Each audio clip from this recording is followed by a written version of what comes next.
Olá, bem-vindo à TV Decision, nessa nova temporada de entrevistas sobre o mercado de tecnologia da informação, a transformação digital, a segurança, enfim, vamos ter encontros marcados aqui toda semana para falar de assuntos que eu acho que são do interesse de vocês que estão acompanhando tudo que está acontecendo nesse mundo digital.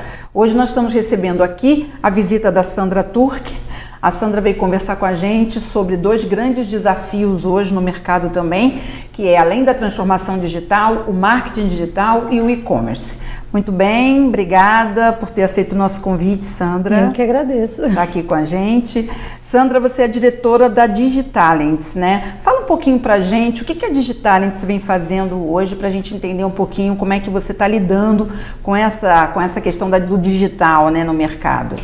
Bom, a Digitalents foi fundada há mais de 4 anos, focada em atender, apoiar outras empresas na sua transformação digital.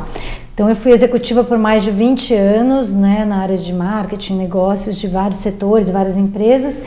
E aí, quando eu criei a Digitalents, foi justamente com esse objetivo de, ao entender que havia essa necessidade, então a gente criou 3 áreas de negócios, que é a área de consultoria, tanto para e-commerce, marketing digital e até a área de TI, área de treinamentos, né, workshops, toda essa área de conhecimento que muitas empresas precisam, e a área de hunting, outplacement e outsourcing, que é a nossa área de talentos.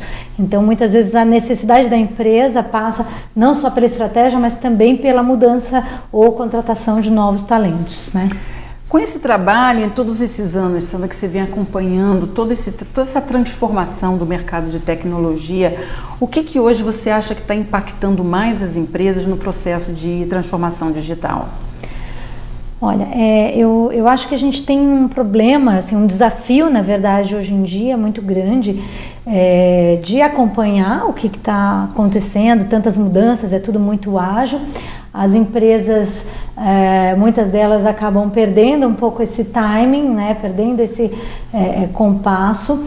E então você fica com uma estratégia descasada, uma equipe descasada com esse momento que a gente está vivenciando. Então, eu acho que está demandando das empresas um nível aí de agilidade, né, para sua atualização, para que você não perca o bonde, né, uma necessidade aí de agilidade muito grande. Quer dizer, acho que para você então, quer dizer, a questão da velocidade Sim. tem sido aí o que tem mais impactado, né? A velocidade da mudança está fazendo com que as pessoas, né, muitos gestores não consigam compreender exatamente o que está acontecendo e nem acompanhar. Então, muitas vezes a gente tem dentro das empresas uma camada que está muito mais atualizada com relação ao digital, né, até por conta da coisa da idade e tudo mais, que existe essa diferença. Uma geração, né, mais uma geração familiarizada, que é né? o que a gente chama de web natives, né? Eles já nasceram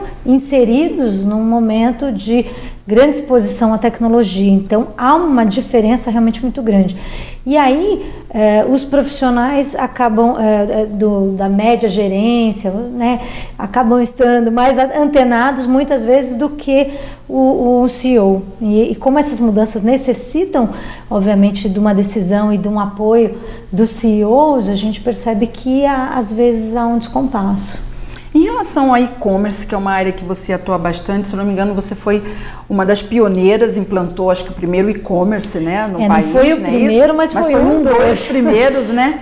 E já são alguns anos aí de evolução do e-commerce. Sim. Hoje, acompanhando o que aconteceu e o que hoje nós vemos no e-commerce no Brasil, o que você diria que realmente hoje é algo que as empresas não podem errar nesse ponto? Quer dizer, que lição aprendida você acha que o e-commerce teve e que hoje uma empresa que vai se lançar fala, opa, eu não posso cometer esse erro?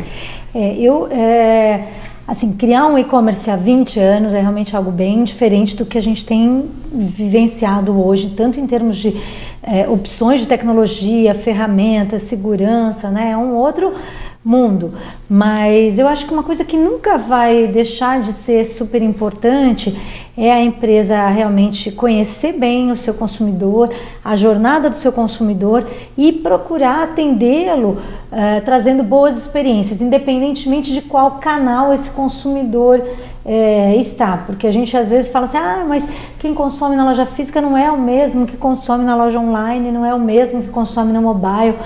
Não é verdade, na verdade o consumidor ele é o mesmo às vezes em momentos diferentes. Então o que a empresa tem que tentar é fazer com que o processo de compra, a experiência de compra seja a melhor possível no canal preferido pelo seu consumidor. Quer dizer, é o consumidor, né, que escolhe e determina o canal. No fundo, é o consumidor que está trazendo essas mudanças para as empresas. E tem algumas que estão se adaptando bem e outras nem tanto, né? Então, se a gente for analisar, quer dizer, se a juventude, aí, a galera dos millennials, é uma grande consumidora, né, através do mobile, e a minha empresa atende esse público e não está fazendo um bom trabalho no mobile, já estou cometendo um grande erro, né? Então eu tenho que realmente estar atento a quem é o meu público predominante hoje e futuro e ver como que é o melhor caminho para atender em termos de usabilidade, de simplicidade, de processo, de agilidade, porque muita gente ainda sente dificuldade, por exemplo, de consumir pelo e-commerce, né? Sim. Então eu tenho que entender qual é o meu público principal, como é que ele já está consumindo, se ele já usa sistemas bancários pela internet, se não, se ele já conhece moedas virtuais, que é outra mudança que a gente está vendo por aí, né? Quer dizer, na verdade, até conhecendo melhor o público e essa jornada desse consumidor, talvez isso determine até quais os canais, né, que vão ser utilizados. Não necessariamente vai ter que ser esse canal, que era uma coisa que acontecia muito antes, né? Quer dizer, a empresa lançava o seu modelo, criava o seu canal com a expectativa de que o consumidor fosse lá. E se aprendeu que, na verdade, esse timing, né, essa decisão não está com a empresa, né? É muito essa mais o consumidor. Está com o consumidor, a gente que tem que estar antenado para atender essas necessidades. Agora, isso é desafiador, né? Identificar esse público. Sim, aí juntando isso com a sua primeira pergunta. Da transformação digital. São duas pontas aí que precisam se unir, né, Sandra? Junta isso com a questão da velocidade que as coisas estão mudando, então realmente o desafio é grande. Não dá para a empresa ficar esperando, né? Assim, eu acho que ainda dá para adiar um pouco essa decisão, que a gente ainda ouve isso às vezes, não, digital não é prioridade. Calma, alto lá, porque não dá para a gente adiar mais essa decisão. A gente ouve esse tipo de coisa no mercado. Eu, como trabalho com consultoria de um lado, treinamento de outro, a gente às vezes você percebe que a empresa ainda está questionando, a gente ainda está se perguntando se é o momento ou não de ir. Ainda se ouvem profissionais, né, empresas reticentes com essa atitude, achando que dá para esperar, né? E talvez fruto do que você falou, né? Hoje são várias gerações convivendo no mesmo ambiente corporativo, né? Isso. E aí as gerações, dependendo, né, dessa experiência, acaba tomando decisões em momentos e timings diferentes. Exatamente. Né? Agora, ainda falando sobre o e-commerce, né? E a gente está fazendo aqui, revisitando toda essa evolução do e-commerce. Durante algum tempo, o e-commerce enfrentou um desafio muito grande, principalmente no Brasil, em relação à logística, né? Hoje você acha que isso já é uma página virada para o e-commerce no Brasil ou ainda é um grande desafio? Olha, esse realmente foi um calcanhar de Aquiles, né, por alguns anos, principalmente para as grandes players que a gente tem no mercado. Acho que hoje a gente vive um momento em que esse talvez não seja o principal problema, não é que está tudo resolvido, acho que a gente ainda tem algumas etapas aí a serem vencidas, mas já melhorou bastante. Então a gente vê hoje varejistas, por exemplo, como a Onofre, que entregava remédio em 4 horas, conseguiu entregar remédio em 4 horas e levou essa expertise, por exemplo, para entregar também eletrodomésticos em 4 horas. Então isso quebra um paradigma do mercado. Você está falando de 2 produtos aí, né? Bem diferentes, né? Mas uma você logística, conseguiu levar esse conhecimento de uma área para outra. E aí hoje o que a gente debate é um pouco isso, quer dizer, como é que uma empresa de entrega, uma empresa de alimentação, né, um e-commerce de comida, consegue te entregar um prato para você almoçar daqui meia hora. E muitas outras empresas não conseguem, ou tem esse paradigma de que não consegue fazer. Então a gente ainda vai vivenciar, acho que muitas mudanças, principalmente com relação a essa questão da agilidade, porque a gente também vê que esse ainda é um problema acho que a maior parte das reclamações, quando a gente vê no Reclame Aqui, por exemplo, é com relação à entrega. A entrega, né? Ainda é errada, entrega inadequada, aí, né? ainda é um ponto a ser avaliado, né? É. Bom, voltando ao nosso assunto inicial da transformação digital, eu queria discutir um pouquinho com você um desafio específico que é o das médias empresas, né? Hoje a transformação digital para as médias empresas tem sido realmente uma jornada complicada, né? Porque, como a gente comentou, tem a questão da velocidade, tem a questão do time, tem a questão da tecnologia a ser adotada, tem a questão dos recursos humanos empregados para isso, tem as decisões, vou para a nuvem, não vou para a nuvem, o que é isso? Então, do que você tem acompanhado, como é que você acha que tem sido esse desafio? O que você diria hoje para uma média empresa que está exatamente nesse ponto aí de inflexão em relação à jornada digital que ela vai trilhar? Olha, como nas médias empresas, muitas vezes você tem o próprio dono, né? Muito ativo, né? À frente. Talvez uma das principais características, né? À frente das decisões. Isso tem um lado bom e um lado ruim, né? O lado bom é que quando você tem um dono de empresa que tem essa visão, né, da necessidade de inovar, da necessidade de mudar, e ele encabeça essa mudança, as coisas acontecem, e acontecem até rápidos, porque mesmo que ele não tenha equipe, ou até uma equipe de TI, uma equipe de marketing, ele contrata no mercado, seja consultoria, seja agências, assessorias, para auxiliá-lo nessa mudança. O mais importante é o quê? Ele ter a decisão e essa predisposição para mudar. E engraçado que a gente vê, assim, dentre os nossos clientes, isso não depende muito de idade, né? Interessante isso. Tem donos, às vezes, de empresas que, quer dizer, com mais de 70 da geração anos, aí não se aplica, né? O que muda muito é o mindset, quer dizer, eu não conheço muito disso, mas eu sei que isso é importante e eu sei que eu não posso ficar de fora. Então, é esse mindset que faz a mudança acontecer. E aí ele vai buscar os recursos. Aí ele busca. Internamente ou externamente, hoje tem muita coisa para se buscar. E aí a coisa às vezes anda até mais rápido do que a gente imagina, porque como ele está encabeçando a mudança, e ele que é o tomador de decisão, ele que tem o investimento na mão, ele vai atrás da solução.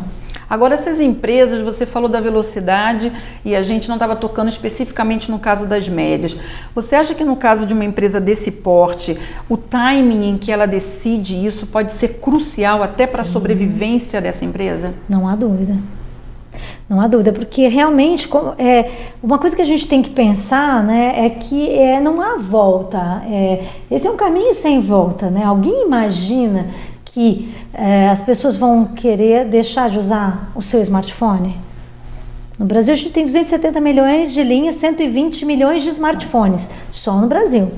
Né? No mundo, em 2021, a gente vai chegar a 5 bilhões e meio de smartphone, que é o principal caminho para acesso hoje à web.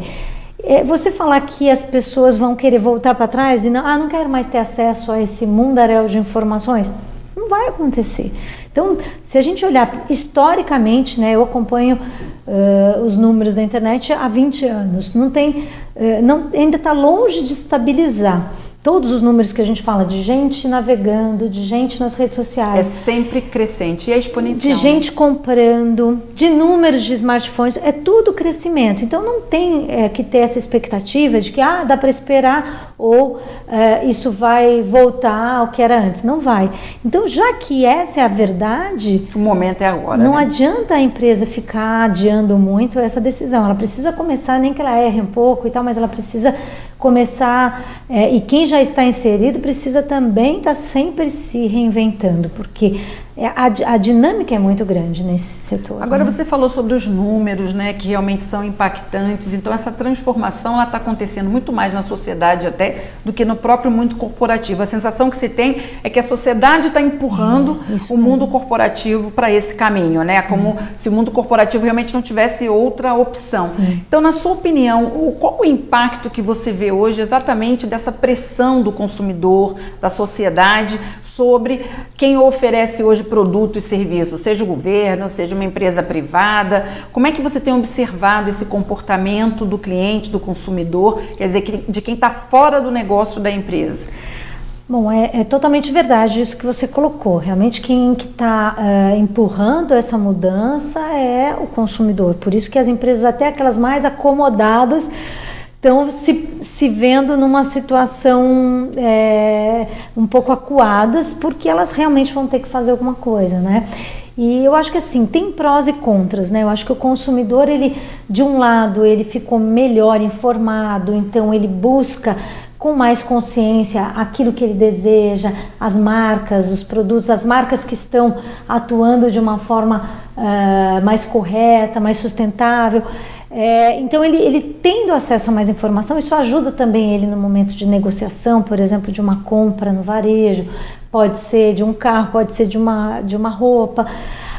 Mas tem um outro lado também, quer dizer, a gente sabe, principalmente em países muito conectados às mídias sociais, como é o caso do Brasil e de outros países em desenvolvimento, a gente sabe que ainda existe um gasto muito grande de horas desperdiçadas. Sim. Então isso afeta a produtividade, então a gente sabe disso, afeta o foco. Então as novas gerações hoje têm um problema muito sério de foco.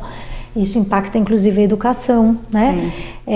E também aquela questão disso poder gerar muitas crises para as empresas, pelo fato de o consumidor também estar muito mais crítico, estar muito mais exigente. E muitas empresas não estão adaptadas a isso, não estão antenadas com a necessidade até de você se prevenir com relação a crises, que hoje elas são muito mais frequentes e comuns, porque se você for pensar, uma história vai se tornando, né, uma história mal contada, às vezes não é nenhuma verdade. Ela vai sendo compartilhada e se espalha com uma velocidade absurda. E aí aquilo pode realmente impactar muito a imagem de uma marca, né? E é muito difícil hoje as empresas conseguirem entender o impacto disso, né? Quer dizer, de uma notícia ou de um vídeo, enfim, qualquer coisa que possa acontecer nas mídias sociais sobre o seu negócio, né? Por isso que é importantíssimo a empresa ter primeiro conhecimento, hoje em dia, equipe qualificada, estratégia para sua atuação nas mídias sociais, porque não é simplesmente, vou sair utilizando o canal das mídias sociais como se fosse um outro canal de comunicação qualquer para eu divulgar uma campanha. É um outro universo em que eu tenho que saber como atuar, porque eu posso realmente achar que estou fazendo o máximo e eu estou incorrendo em uma série de erros que vão depois pesar para minha marca. Eu posso não ter capacidade de resposta suficiente. E aí a marca que também não está preparada então para essa atuação, provavelmente também não vai estar preparada para administrar depois uma possível crise. Então esse que é o... E esse ponto que você tocou é importante, porque o marketing digital hoje, acho que nenhuma empresa, seja ela grande, média ou pequena, pode fugir disso, né? Muitas vezes ela não consegue ter internamente bem estruturado esse marketing, mas ela tem que saber e buscar alguma estratégia de marketing digital. Eu ouço muitas empresas dizendo isso. Não, nós temos que ter alguma estratégia. E realmente o marketing digital ganhou um status e hoje todo mundo fala disso e virou um desafio, né? Você que lida com o marketing digital, qual seria, na sua opinião aí, o caminho? Como é que você, uma empresa, como é que você vê, por exemplo, uma empresa de médio porte, que às vezes, como você citou, não tem nenhuma área de marketing, como é que ela vai poder desenvolver essa cultura de marketing digital para melhorar o seu negócio, ou até para ter uma linguagem mais adaptada a esse modelo de mídias sociais que a gente está vendo hoje? Eu acho que para qualquer empresa, né, é importante entender esse contexto que a gente está vivendo. Então a coisa do conhecimento é fundamental e ter equipe ou equipes qualificadas, isso já vai ajudar bastante. Se a empresa não tem condições de investir numa equipe qualificada, invista em parceiros qualificados, mapeie muito bem no mercado quem pode ser um parceiro qualificado para ajudá-la. O menos indicado é a empresa sair fazendo as coisas da cabeça dela. Porque tem alguém que gosta de mídias sociais. É a velha história, né, do sobrinho. Exatamente, alguém que, né, transita, que gosta e acaba sendo aquela pessoa que a empresa elege para fazer esse trabalho. Ou então o estagiário para cuidar das mídias sociais. Nada contra os estagiários, adoro eles, mas é que normalmente os estagiários são os que estão mais distantes da estratégia da empresa, né? E quando a gente fala de mídias sociais, a gente está falando de um canal de comunicação da imagem da empresa.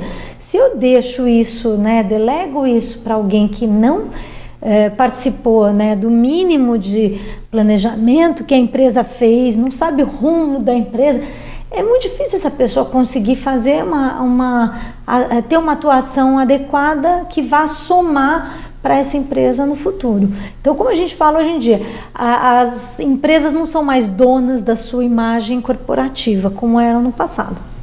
Hoje a empresa ela pode publicar o que ela quiser, mas as pessoas também podem vão falar sobre ela do jeito que quiserem. Sobre né? ela e vão falar. Sim. Então, a imagem que vai se moldando, que vai sendo construída, pode não ser a imagem que a empresa idealizou. Porque ela vai ser fruto, ela vai ser resultado dessa soma, dessas duas frentes. Não é só o que eu falo como empresa, mas é o que o meu consumidor também fala. Você acha que ela, então, tem que ser proativa nesse sentido para ter um poder mínimo aí de construir junto, né, com o seu público essa imagem? Não deixar que o público sozinho faça isso, né? Perfeito. Ela tem que encontrar canais aí de interferir. Liderar isso, né? esse processo é o melhor caminho. Por isso que tem que ter, então, estratégia, equipe, conhecimento, porque como é que você vai liderar aquilo que você desconhece? Né? Agora, quando a gente fala sobre isso, a gente meio que está se referindo um pouco às médias, né?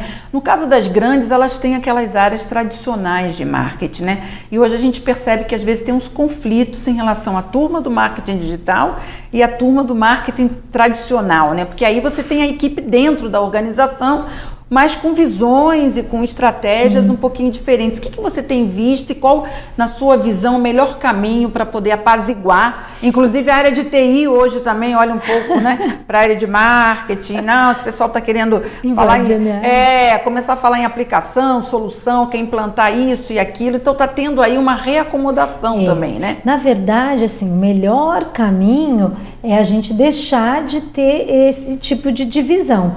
O melhor caminho é a integração, porque o consumidor, ele também não é um consumidor ora online, ora offline, ou então você é offline, eu sou online ou vice-versa. Não tem mais isso. A minha mãe tem 75 anos e ela está no Facebook. A sua, não sei, mas assim, é importante a gente entender que o consumidor não tem um plugzinho que ele vai lá e ora ele é uma coisa, ora ele é outra. Então, por que a área de marketing ou até as agências tem que ter esse conhecimento separado, essa atuação separada, dizendo assim, eu só faço offline, ou então só tradicional. Né? O Google mesmo tem um nome para isso, que é o conceito de online. Né? Quer dizer, não tem mais essa divisão, está tudo, na verdade, online, porque a gente está conectado o tempo inteiro. Então, eu acho que as empresas têm que procurar quebrar um pouco essas barreiras, e a área de TI é um grande aliado, tem que ser um grande aliado, porque existem conhecimentos que eu, por mais que eu atue, né, nessa área de marketing ligada ao digital, existem conhecimentos que são muito específicos, eu dependo da área de TI. Isso. Então acho que é buscar uma linguagem única, uma integração é o melhor caminho. Tem que se aliar, não pode ser adversário, porque senão quem vai sair perdendo é a empresa. Esse é o desafio, né? Esse é o desafio. Tá ótimo, Sandra. Obrigada pela entrevista, foi excelente. Bem, acompanhem conosco novas entrevistas da TV Decision, falando sobre transformação digital, tecnologia da informação e segurança. Até o nosso próximo encontro.